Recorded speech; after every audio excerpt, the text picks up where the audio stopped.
श्री राधे राधे। भक्तों, प्रभु के सभी नाम जीव का कल्याण करते हैं। चैतन्य महाप्रभु ने ऐसा बतलाया है शिक्षाष्टक में कि भगवान ने अपने नामों में अपनी संपूर्ण शक्ति भर दी है। फिर भी जिस नाम में प्रेम अधिक छलकता हो, भक्त के व्यक्तिगत अनुभव अलग अलग होते हैं। जिसमें प्रियता ज्यादा हो, प्रेम की प्रतीति होती हो, वो उसके लिए ज्यादा उपयोगी होता है। और रुक्मिणी बाई को सर्वाधिक प्रेम और अपनी प्रियता, आत्मीयता राधा नाम में थी।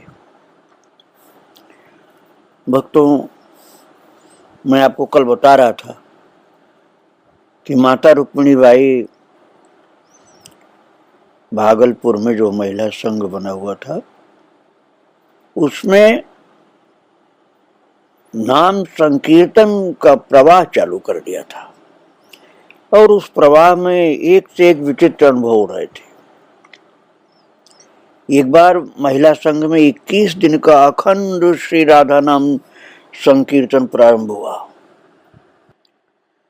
और कीर्तन में एक दो नहीं, झुंड की झुंड माताएं और कन्याएं भाग लेने लगी और मिलकर के कीर्तन करती थी। उस समुदाय में मंजू नाम की भी एक लड़की थी।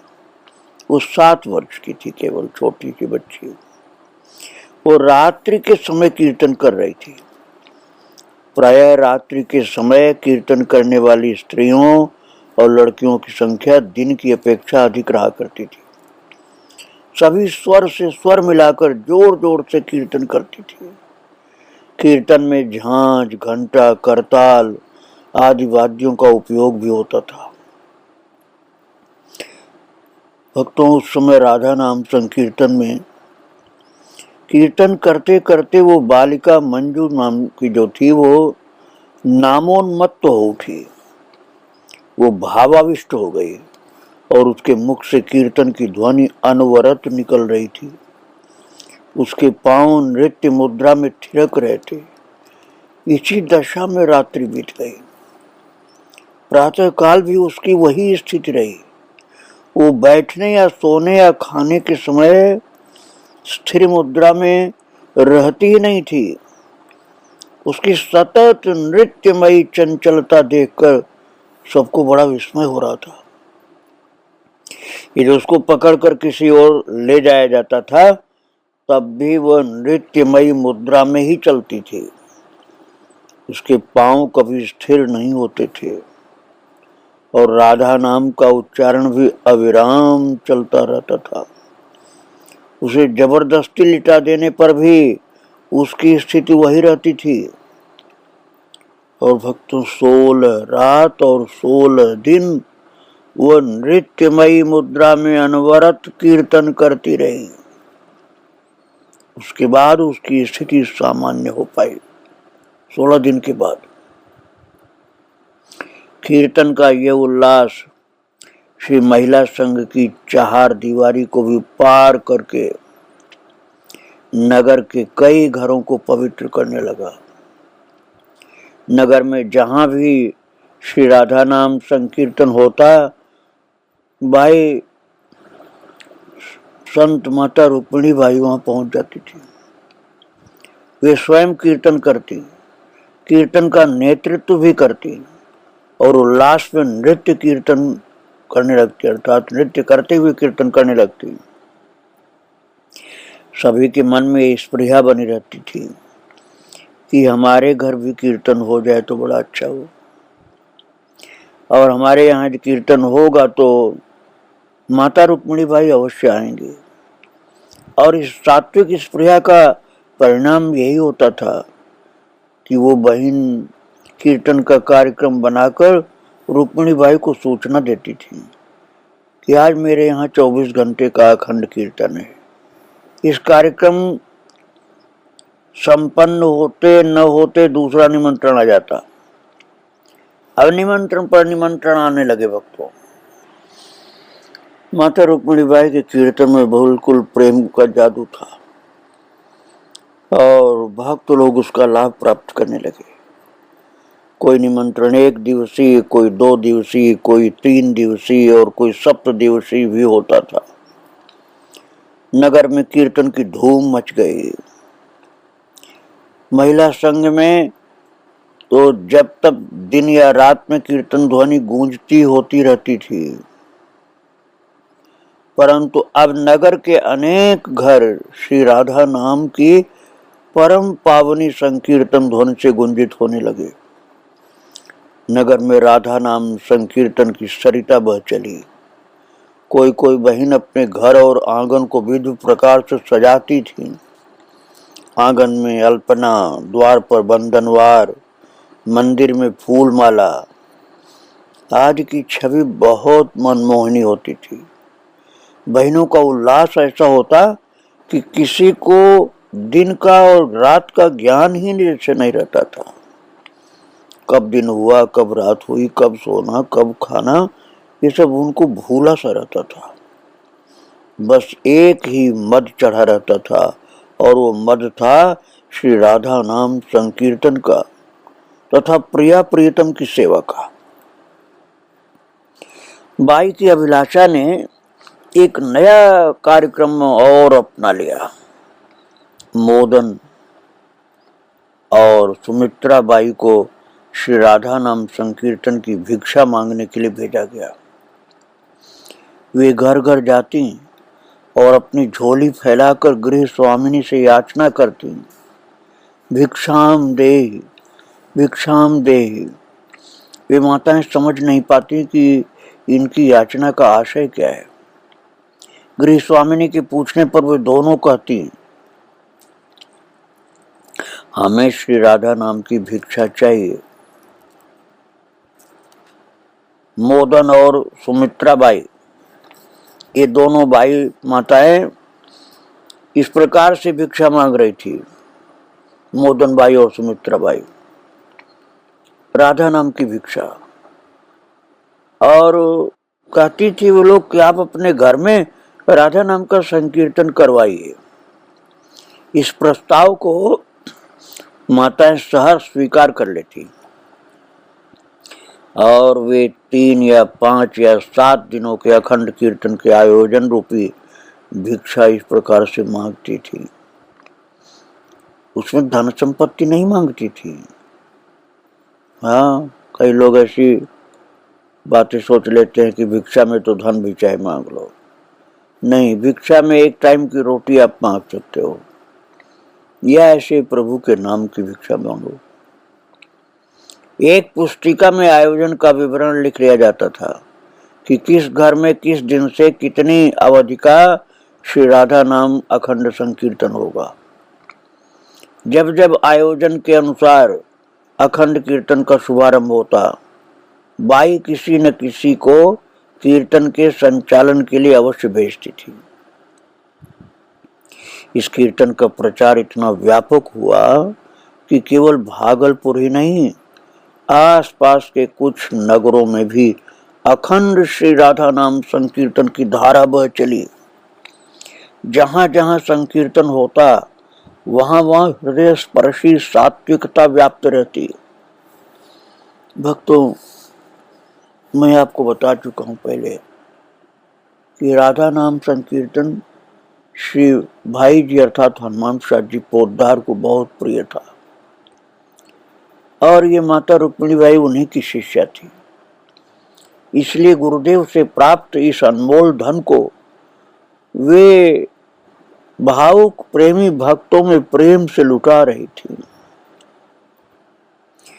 और भक्त लोग भाव विभोर होकर इस प्रेम धन का राधा नाम संकीर्तन के माध्यम से निरंतर रसपान कर रही थी। इसको लूटती थी प्रेम से, राधा नाम कीर्तन को, राधा के नाम को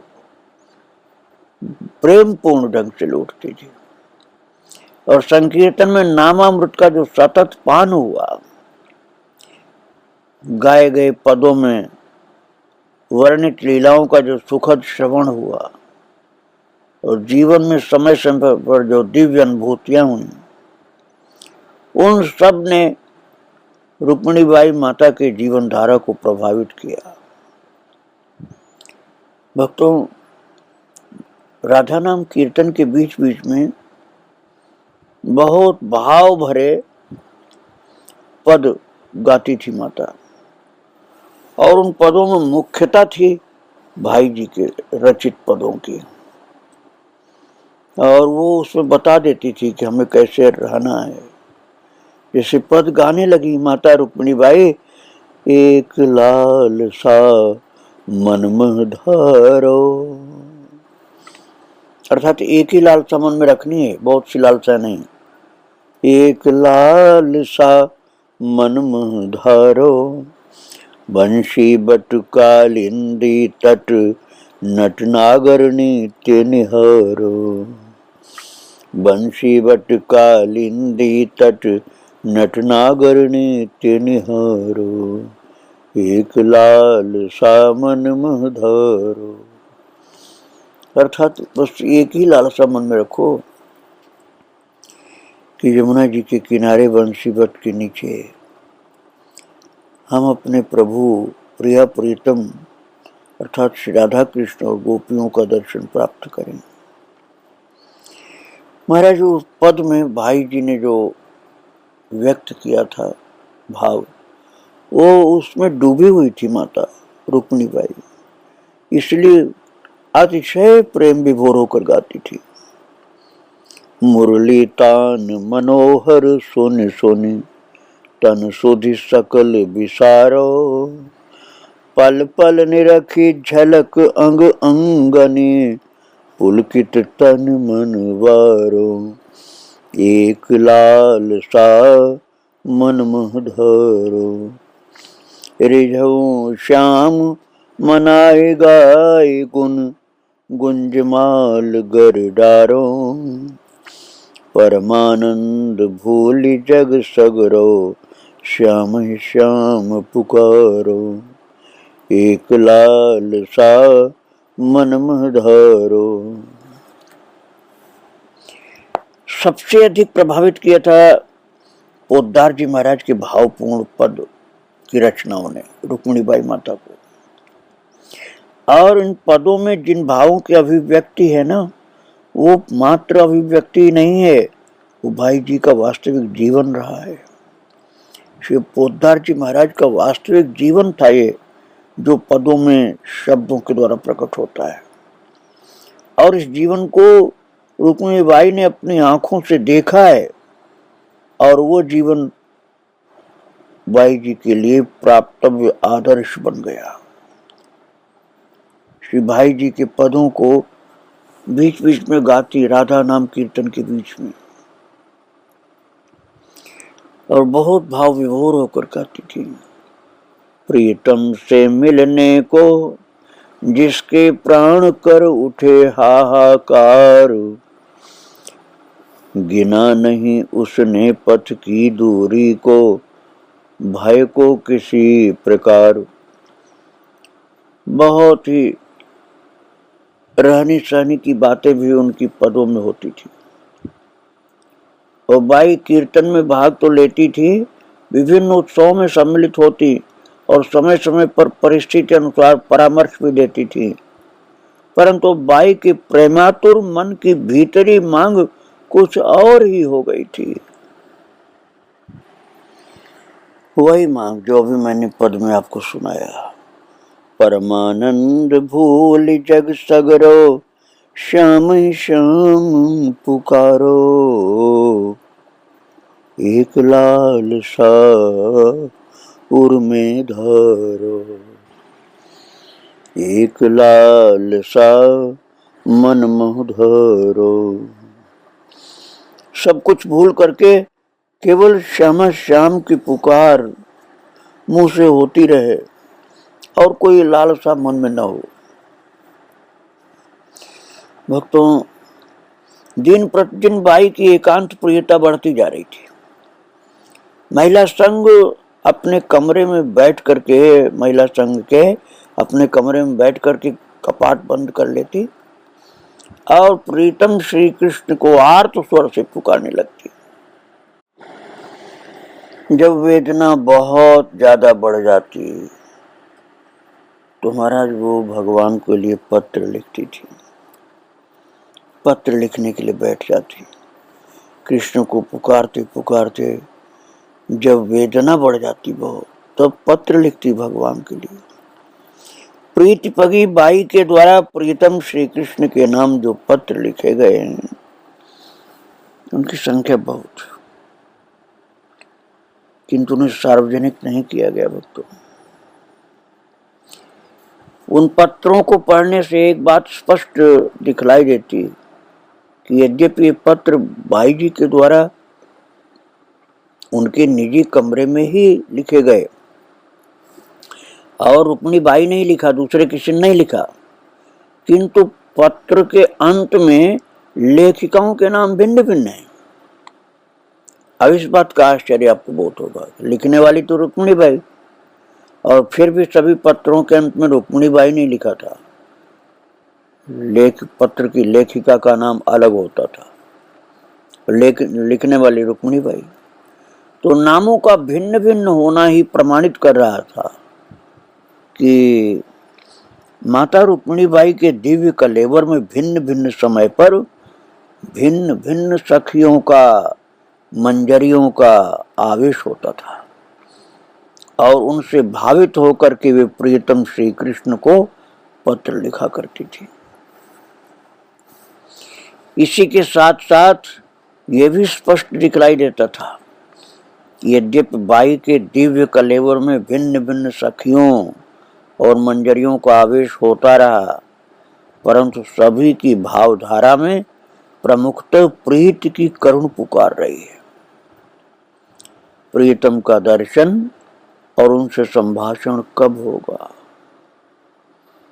इसकी करुण पुकार लगभग सभी पत्रों में होती थी। थोड़ा थोड़ा भाव अलग होता था बस। पत्रों को लिखने का क्रम कई वर्षों तक चला था। कमरे का एकांत अंतर के भावों को उद्दीप्त कर देता था और आंसुओं की सरिता में बहते बहते वे यमुना तट स्थित निकुंज द्वार पर पहुंच जाती थी।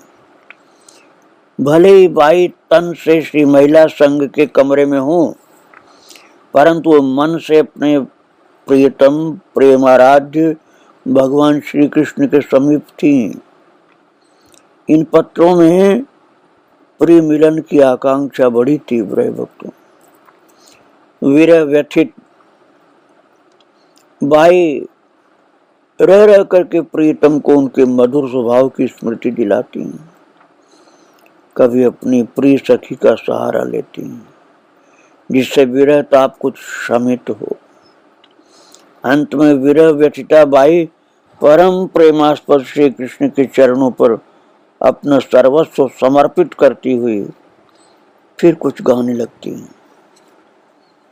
अधिकतर तो भाई जी के शब्दों में ही बोलती थी, कभी कभी अपने शब्द होते थे। सौंप दिए मन प्राण तुम्हें, सौंप दिए ममता अभिमान, अब जैसे जी चाहे बरतो, अपनी वस्तु सर्वथा जान। अर्थात हे प्रभु, मैंने अपनी ममता अभिमान अपने प्राण सब कुछ आपके लिए सौंप दिए। अभी सब आपका, आप जैसे चाहो बरतो इसको, मत सकुचाओ मन की करते, सोचो नहीं दूसरी बात, मेरा कुछ भी रहा न अब तो, तुमको सब कुछ पूरा ज्ञात। इस प्रकार के भावों से भरा हुआ पद होता था जो गाती थी। और महाराज उद्धार जी महाराज की कृपा से, अर्थात गुरु कृपा से, अब इन्हीं पदों के भाव के अनुसार ही रुक्मिणी बाई माता का जीवन बन चुका था। एक दिन पत्र लिखने में व्यस्त बाई को झकझोरती हुई नर्मदा बाई ने कहा, क्यों स्वर्गाश्रम नहीं चलना है क्या? चैत्र मास आ गया, वहां पर श्री भाई जी और बाबा जी से मिलने का उसको अवसर मिलेगा। भाई पत्र लिखने में कितनी व्यस्त हो, किंतु उनके मन में तो श्री पोद्दार जी महाराज और श्री राधा बाबा के प्रति अनोखा चुंबकीय आकर्षण था। और कुछ ही दिनों बाद नर्मदा बाई और कुछ अन्य बहनों के साथ रुक्मिणी बाई स्वर्गाश्रम पहुंच गई। गीता भवन के कमरे में ठहरी थी और यदा कदा श्री भाई जी से मिलने के लिए डालमिया कोठी जाया करती थी, जहाँ के पोद्दार जी महाराज रुके होते थे। एक दिन भाई सत्संग के लिए गीता भवन गई हुई थी। उसी समय श्री पोद्दार जी महाराज उनसे मिलने के लिए उनके कमरे में आ गए। गुरु कृपा हो इस प्रकार होती भक्तों। शिष्य की पवित्र प्रीति को देखकर गुरुदेव कभी कभी कृपा करते हैं। कमरे में कोई अन्य बहन थी, रुक्मिणी बाई नहीं थी। उसने भाई जी को विराजने के लिए तुरंत आसन बिछाया। श्री भाई जी बैठ गए, पोद्दार जी महाराज बैठ गए और बहन रुक्मिणी बाई को बुला लाने के लिए सत्संग में चली गई। बाई जब तक आवे उस बीच में संयोगवशात भाई जी की दृष्टि सामने रखी उस कापी पर पड़ गई जिसमें रुक्मिणी बाई अपने प्रियतम श्री कृष्ण के नाम पत्र लिखा करती थी। श्री पोद्दार जी महाराज ने उस कापी के पत्रों को पढ़ना आरंभ कर दिया। एक एक करके कई पत्र भाई जी पढ़ गए, कुछ को पढ़ गए और कुछ में झांक लिया। सारी कापी को देख लेने का कार्य समाप्ति के बिंदु पर था। उसी समय माता रुक्मिणी बाई आई और उन्होंने देखा कि भाई जी महाराज मेरे द्वारा लिखे गए पत्रों को देख रहे हैं। अत्यधिक संकोचशीला बाई के मन में अनेक भाव नृत्य करने लगे, क्योंकि गुरुदेव पढ़ रहे थे उनके पत्रों को। भय, संकोच, शर्म, दैन्य, पुलक, हर्ष आदि छोटी छोटी भाव तरंगों का मानस सरोवर में उठना छिपना चलने लगा। बाई सहमी सी खड़ी रही। फिर श्री पोद्दार जी महाराज ने पास बुलाकर पूछा, ये कापी किसकी है? तो बाई ने दबे स्वर से झेंपते हुए कहा, मेरी। श्री भाई जी ने पूछा, अर्थात पोद्दार जी महाराज ने पूछा, तो क्या इन पत्रों को तुमने लिखा है? अब महाराज अधरों से वो शब्द तो नहीं निकल पा रहे थे जो बोलना था।